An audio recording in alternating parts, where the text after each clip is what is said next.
the other, depending on what I guess the seasons were. Okay, now when that would happen, there's a portal right here.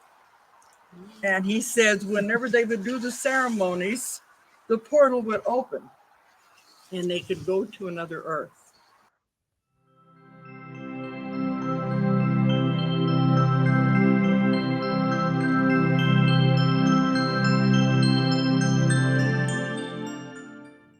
Dolores Cannon's work on portals and windows is astounding, and you can find a lot more of what she talked about, the structure, what it looked like, what does it feel like, in her book Convoluted 2.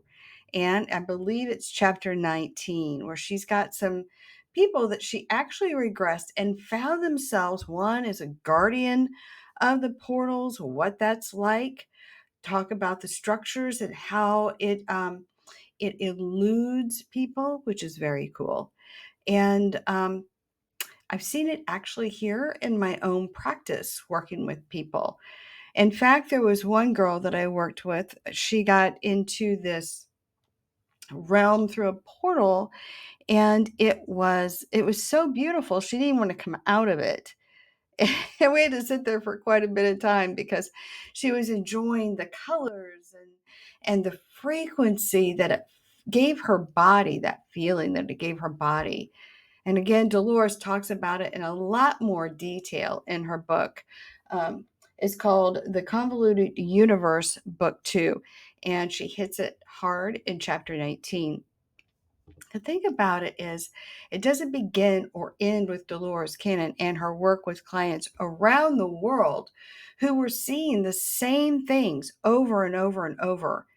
So let me dial that back. What really got me interested in Dolores Cannon many years ago, before I became certified in quantum healing hypnosis, was that people from around the world who didn't know each other were giving the same story over and over and over.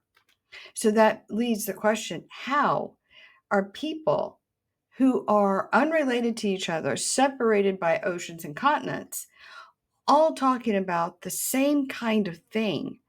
I think that's why it sort of ignited people's imaginations when they got in to the woo of Dolores Cannon. But it doesn't begin or end with her. Stephen Hawking also was talking about portals and windows. And just to give you some highlights in case you want to look it up, he's got a lot of work on portals. But also Einstein had that too. But Stephen Hawking in particular, in New York Magazine, April 22nd, 2016, thinks that black holes could be portals to other universes. Also in the Mirror, June 8th, 2016, Stephen Hawking claims black holes are portals to another universe.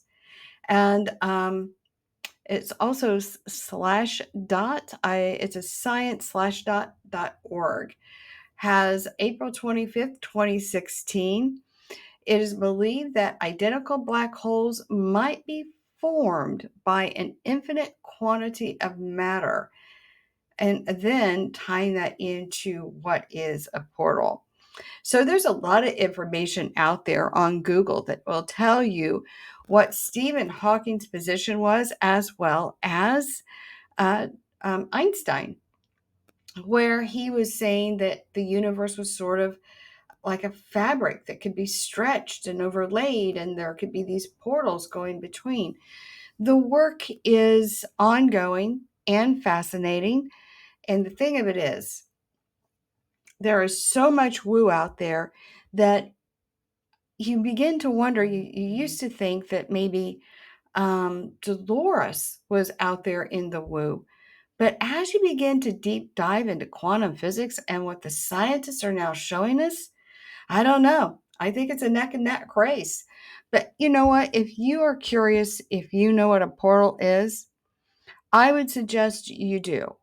And it's as easy as going into your own Akashic records and discovering that, because all information, what we're learning, is in our own DNA.